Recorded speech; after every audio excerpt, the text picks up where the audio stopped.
Je jure de bien et fidèlement remplir mes fonctions de médiateur de la République, de les exercer en toute indépendance et en toute impartialité, dans le respect des lois de la République et de ne révéler aucun secret que j'aurais obtenu pendant et après l'exercice de mes fonctions. Je le jure. En prêtant serment ce 18 mars 2015, le médiateur de la République mesure parfaitement l'immensité des tâches qui l'attendent. Celle surtout de régler par la médiation les réclamations concernant le fonctionnement des organes et services de l'État, des collectivités territoriales, des établissements publics et de tout organisme investi d'une mission de service public dans leurs relations avec les administrés. Que peuvent attendre les citoyens du médiateur de la République? Pour leur part, les citoyens disposent d'importantes prérogatives vis-à-vis du médiateur de la République.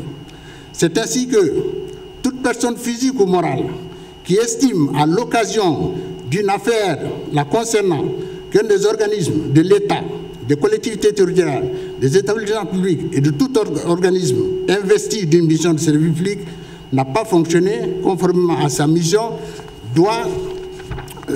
de service public, peut, par une réclamation individuelle, écrite ou orale, saisir le médiateur de la République. Le médiateur peut également se saisir d'office de toute question relevant de sa compétence chaque fois qu'il y a des motifs sérieux et réels de croire qu'une personne ou un groupe de personnes a été lésé ou peut vraisemblablement l'être par l'acte ou l'omission d'un organisme public ou concessionnaire de services publics. Aujourd'hui, le président de la République attend du médiateur de la République, le général Fassine Touré, des résultats réels allant dans le sens de la fondation d'un État de droit. J'attends de sa part des actes de dévouement, de loyauté et de rigueur exemplaires dans le traitement diligent des dossiers dont il est saisi, en respectant scrupuleusement la réglementation en vigueur. Pour ma part, soyez assuré, monsieur le médiateur de la République, de toute ma compréhension pour une collaboration franche et loyale dans l'intérêt des usagers de l'administration publique. À cet égard, je veillerai au respect strict par toutes les administrations concernées par vos activités du principe d'indépendance dont vous bénéficierez par la Constitution et la loi. Pour leur part, les usagers de l'administration publique et les citoyens guinéens en général ne peuvent que se réjouir de l'avènement de cet interlocuteur privilégié, chargé de trouver des solutions satisfaisantes aux préoccupations qu'ils peuvent avoir du fait de la puissance publique. Aussi, je souhaite vivement que les bénéficiaires des services du médiateur de la République fassent un usage rationnel en ne soumettant que les questions qui relèvent de sa compétence et pas plus. Le médiateur de la République est nommé par le président de la République pour un mandat de 7 ans, non renouvelable. C'est un organe intercesseur gracieux et indépendant entre l'administration publique et les administrés. Vous n'êtes pas sans savoir que les semaines qui viennent de s'écouler, on a vu la mise en place de la haute autorité de la communication et de l'Institution nationale des droits humains. Aujourd'hui, le médiateur a prêté serment et le dispositif va continuer à se mettre en place avec l'arrivée de la Cour constitutionnelle et de la Cour suprême rénovée. Notre pays résolument installe les institutions qui, seules dans leur fonctionnement, donneront la pérennité et la durabilité à notre démocratie.